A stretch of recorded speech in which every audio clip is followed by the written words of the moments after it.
Hello, Tyler. We're at it again.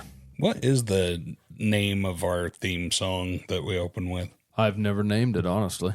I just love that it's an original composition. These eyes cry every night for you. They do? No, that's the name of the song. Maybe that's a lyric off today's song that we're going to do. Yeah. So guess who sings this? They do. So today we're doing the Guess Who and These Eyes. Kind of their first big hit, but let me give you a little rundown on the Guess Who first. They are a Canadian band formed in Winnipeg, Manitoba, Canada in 1965. That was actually when the Guess Who was formed, but the band was actually originated in 1962, and they were first called Chad Allen and the Reflections, and then later Chad Allen and the Expressions for their first two albums. They consisted of Randy Bachman on guitar, Jim Cale on bass, Chad Allen on vocals, Gary Peterson on drums, and Bob Ashley on keyboards. For a second there, I was very concerned that Chad Allen wasn't going to actually be in the band, that they just named it Chad Allen because they just like the way it sounded. He was there, but he leaves soon here. Okay. So Bob Ashley left in 1965, and he was replaced by Burton Cummings, who we know most of the Guess Who's hits are sang by. Chad Allen actually left a few months later, leaving Burton Cummings as the lead singer. And they kind of got the Guess Who name from the disc jockeys that were playing their singles on the radio. They would actually call out Guess Who, basically generate speculation, mainly thinking it was kind of more of a famous British invasion band or something, which was big at the time. And really, they were working incognito under that name, but they continued to refer to the band this way, so the band just changed their name and kept it that way. That's kind of clever, really. Yeah, and in 65, once the band, the Guess Who, really got together, it was formed of Burton Cummings on vocals, Jim Cale on bass, Randy Bachman on lead guitar, and of course, Randy Bachman left the band in May of 1970 to start another famous band, Bachman Turner Overdrive. He's been with the band during some reunions in 1983, 1999, and a little later. Now, Bachman famously is a Mormon, and he had a lot of conflicts with the other band members, basically because of their sex, drugs, and rock and roll lifestyle, and that wasn't part of what he wanted to be. No, he went to church on Sunday. Yeah, exactly. So, and we know all about that around our location, don't we? We do. Guess Who's kind of interesting because they're hard to categorize. A lot of people consider them some kind of psychedelic rock or blues rock or garage rock. Some people even consider some of their stuff hard rock, but for me, I don't like categorizing things. I mean, there's a lot of Guess Who music that I really, really enjoy, and there's a lot of it, I'm going to be honest, that I don't. I don't like categorizing things as much because it's either good music or it's not. I'll categorize them. They're hippies.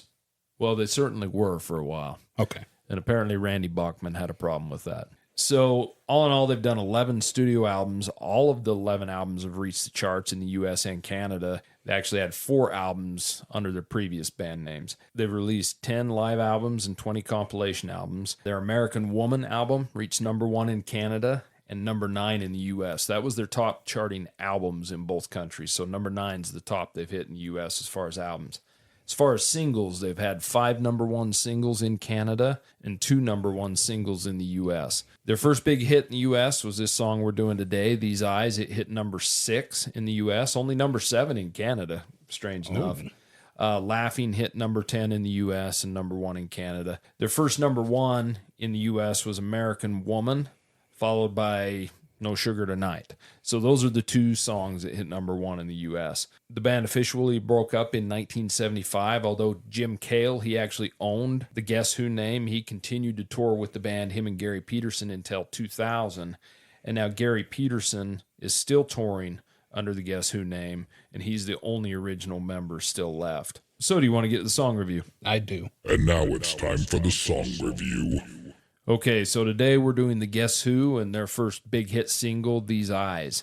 Now, this song was released on December 11th of 1968 in Canada and March 8th of 1969 in the U.S. I'm not sure why the 3 months difference there, but it was co-written by Randy Bachman and Burton Cummings. Now, Burton Cummings is the lead vocal on this, and he also plays the electric piano. Randy Bachman's on guitar, which you don't hear very much of that in this song. Jim Cale on bass and Gary Peterson on drums. Now, this song was originally on their 1969 album, Wheat-Filled Soul. B-side to this single was a tribute song to Gordon Lightfoot, funny enough, named Lightfoot. This song reached number 7 in Canada and number 6 in the U.S. Is certified platinum in Canada as a single with 80,000 sales and it's certified gold in the U.S. with over 1 million sales of the single. So kind of crazy how many copies of the single sold here in the U.S.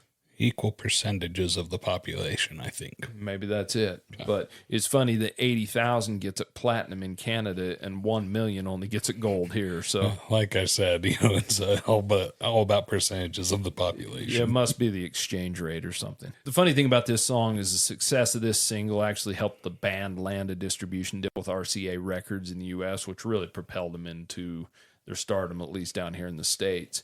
This was actually the band's 18th overall single released, but really their first one to really do any chart success at all here in the U.S. The first single that anybody really noticed. Yeah, basically. So it was originally a piano song started by Randy Bachman, and the original title was These Arms, but they changed it to These Eyes.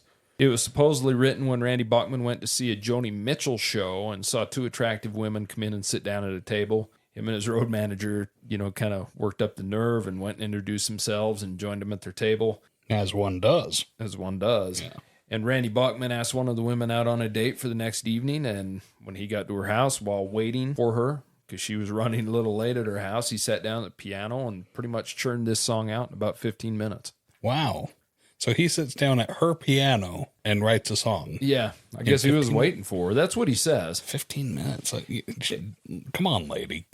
And he's a Mormon, so he can't lie. Oh, that's true. So, Tyler, before we go into what we think of this song, what's your history with this song? My history with this song, I have heard it before. I've heard it in its original version that we are reviewing tonight. I've heard a couple of other versions, most notably Michael Cera singing this a cappella in Superbad. I didn't much care for his version, although I wouldn't consider Michael Cera to be one of the artists that have covered this. So you basically know this song in passing. You've heard it on the radio. Probably heard it on my iPod a time or two. Oh, absolutely. It's a catchy little tune.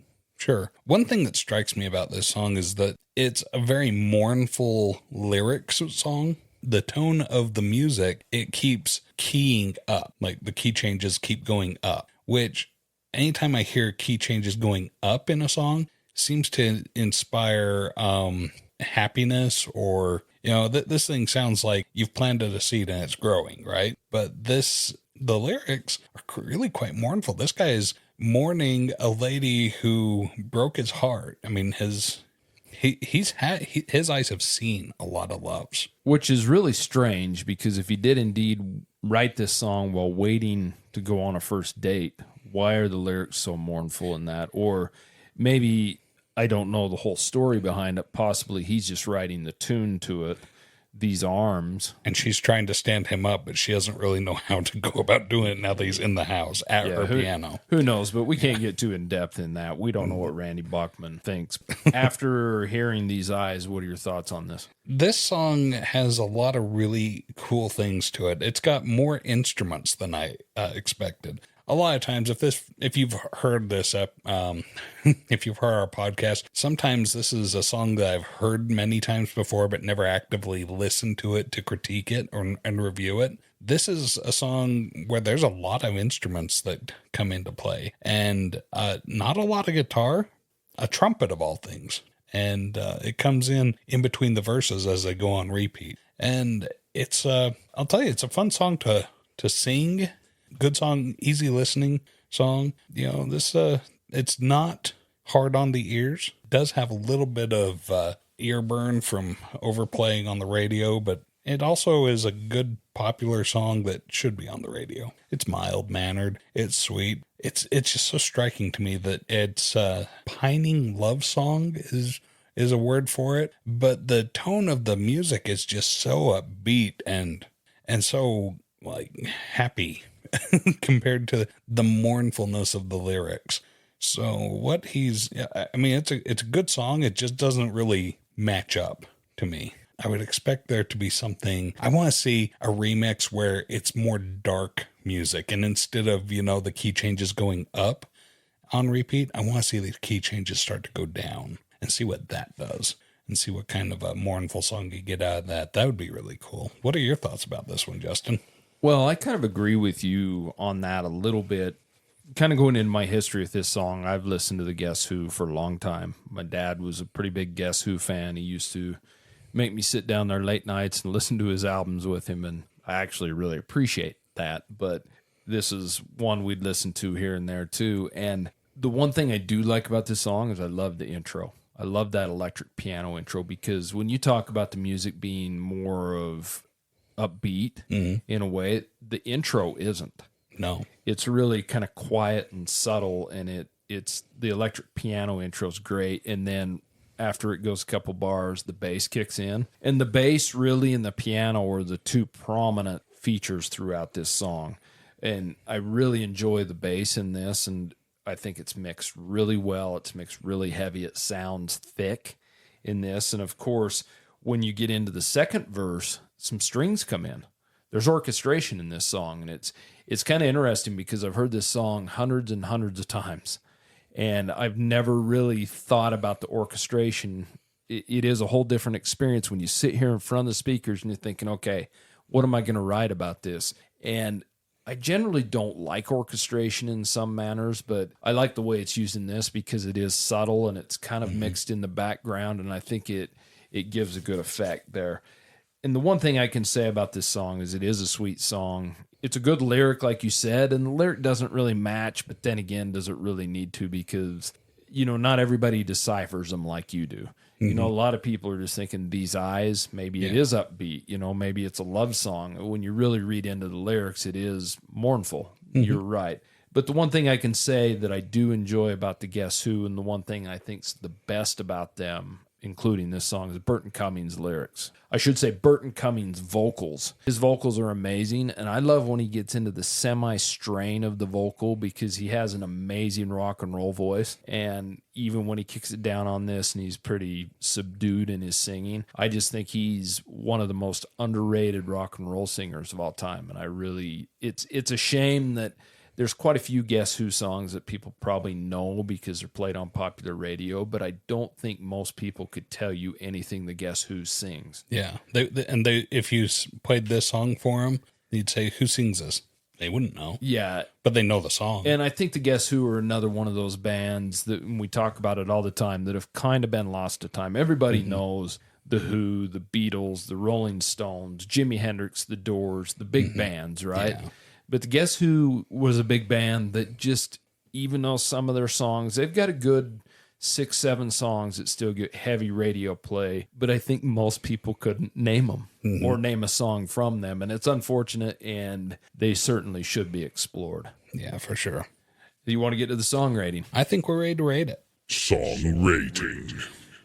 Okay, so our rating system is 0 to 10, but this one, I'm going to go a little bit on the upside of it. This isn't a great song, in my opinion. But now that we've sat and chatted with each other about it, I feel like I'm being unjust in the rating that I'm going to give this, but I'm going to stick with the original rating that my knee-jerk response was. I'm giving it a 6. This song should be a 7. And having talked with you, one of the thoughts I had while we were discussing this is his lyrics. His voice almost gets drowned out by the instruments in the repeat of the chorus. There's something about that maybe that's the message, is that his heartbreak is just kind of drowned out by the world around him. Maybe it's portraying that it's insignificant, and if that is the intent, then it bumps up to a 7 for me. If it's not, then I'm keeping it at a 6. So where do you rate this one, Justin? By hell, you sure read deep into these things, don't you? I gotta have something to say. Yeah. This song's been with me for a long time. It's been part of my growing up since I can remember. And it's a song that I still hear quite frequently on the radio. It's still part of my playlist when I'm working and listening to Spotify or whatever. I listen to it on vinyl quite often, just because I love the Guess Who on vinyl. I don't know why. They're just a good band to me. And I'm not sick of this song, and I'm not sick of most of the Guess Who songs. I mean, there are some of the later Guess Who stuff that I'm not into as much, but I give this song an 8. I think it's a really good song. I certainly don't read as deep into the lyrics as you do. Yeah, I've always enjoyed it. I love Burton Cummings' vocals on all the songs he's on, so really good song. I think I could go with an 8 if they were to match, like I said, do a remix where they match the tone of the lyrics with the music. Well, no need to remix now. It's all done. said and done. So That vinyl has been cut. yeah, but that's the Guess Who and These Eyes. Send us an email. Let us know what you think. ClassicVinylPodcast@gmail.com. And we really appreciate you listening to us two fools talk about things that we're not qualified to talk about. Yes, we do. But We're not qualified at all. But we do appreciate you giving us a listen. It really means a lot to us. So until next time, See ya. see you later. Thank you so much for listening to Classic Vinyl Podcast. And don't forget to subscribe on Spotify or Apple Podcast or wherever you listen to your podcasts. Follow us on Instagram at Classic Vinyl Podcast for updates, and also share us with your music-loving friends.